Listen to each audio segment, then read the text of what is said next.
Bom, a gente segue agora para Brasília. O Supremo Tribunal Federal mantém decisão que nega pedidos para que o presidente da Câmara, Arthur Lira, analise impeachment do presidente Jair Bolsonaro. Repórter Paola Cuenca. Então, a partir de agora, esse caso está encerrado. A possibilidade de algum dos pedidos de impeachment contra o presidente serem analisados? Olha, os pedidos ainda podem ser analisados, isso depende do julgamento de Arthur Lira, mas a pressão para que Lira, de fato, tenha um prazo para que ele possa fazer a análise, a rejeição ou então a abertura de um processo de impeachment contra o presidente da República, Jair Bolsonaro, de fato, essa pressão ela deve ter os ânimos acalmados, já que então todos os ministros do Supremo Tribunal Federal, a maioria entenderam que realmente não existe alguma determinação legal colocada a respeito de um prazo para que Arthur Lira fizesse, de fato, essa análise a respeito dos pedidos de impeachment que estão colocados na Câmara dos Deputados. A ministra Carmen Lúcia, que é relatora de 2 mandados de segurança que foram protocolados no STF a respeito desse assunto, já havia decidido, de forma isolada, naquela decisão monocrática, no meio do ano passado, que de fato não existia algum prazo jurídico estabelecido para que então o Arthur Lira, o presidente da Câmara dos Deputados, fizesse esse tipo de análise.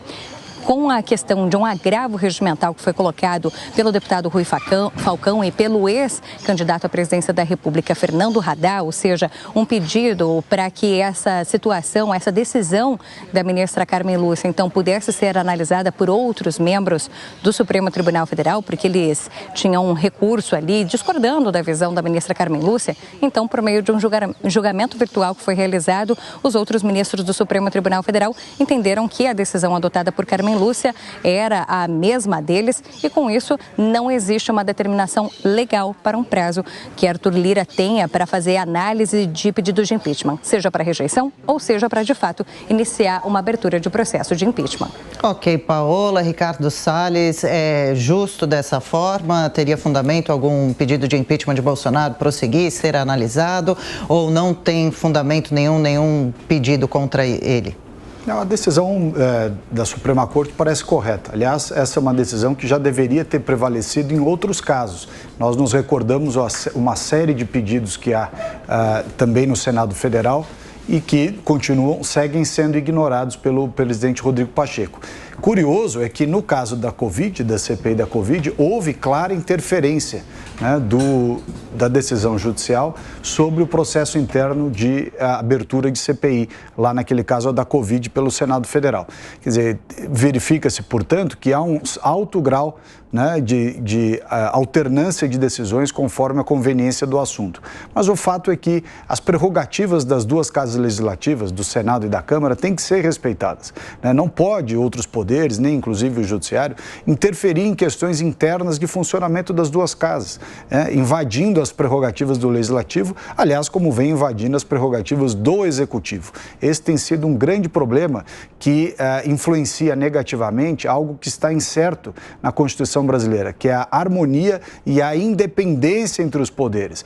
Essa harmonia e essa independência entre os poderes só se dará da forma como foi dito lá atrás pelo ministro Marco Aurélio de Mello, que é autocontenção. Autocontenção exige, inclusive, que decisões de mérito, decisões relativas ao processo legislativo, assim como decisões relativas ao processo administrativo feito pelo Executivo, não sejam permanentemente afetadas por decisões do Judiciário que querem se sobrepor justamente ao mérito dos casos, como no Legislativo e no Executivo.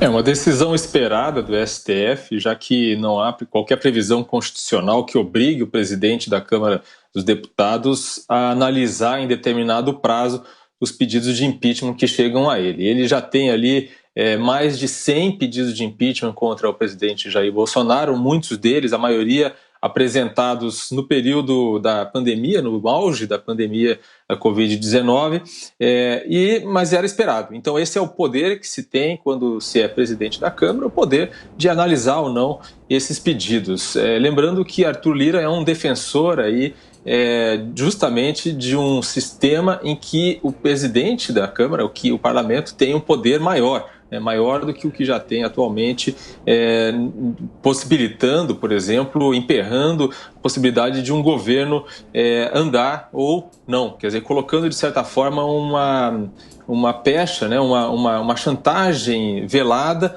sobre um presidente que tinha aí diversos pedidos de impeachment, que dependia, portanto, da boa vontade do presidente da Câmara para não analisá-los.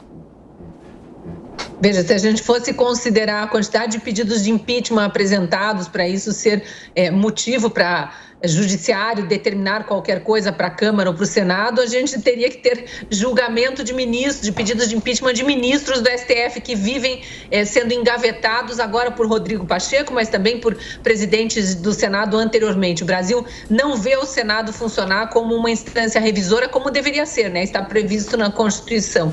Em relação a essa decisão agora do STF, finalmente, né? Finalmente o judiciário, respeitando o que diz a legislação, respeitando a independência entre os poderes e não interferindo, porque não é o que a gente tem visto de forma corriqueira. A gente acabou de dar aqui no jornal a notícia de que o ministro Alexandre de Moraes suspendeu, né, anulou a redução de IPI determinada pelo governo federal. Isso é uma prerrogativa do executivo, o judiciário não tinha nada que estar se metendo nisso, tá certo? Foi provocado por um partido, nesse caso o Solidariedade, mas é o que o ministro Luiz Fux disse no dia em que ele assumiu a presidência do STF. Cabe ao STF barrar essa mania dos partidos de correr para a barra da saia da mamãe judiciário toda vez que perde alguma coisa no legislativo ou que não está contente com alguma coisa do executivo. Existe essa possibilidade, obviamente, de judicializar a política, mas quando isso vira prática corriqueira, ninguém mais acredita nem no legislativo e muito menos no judiciário, que aceita todos esses processos de bom grado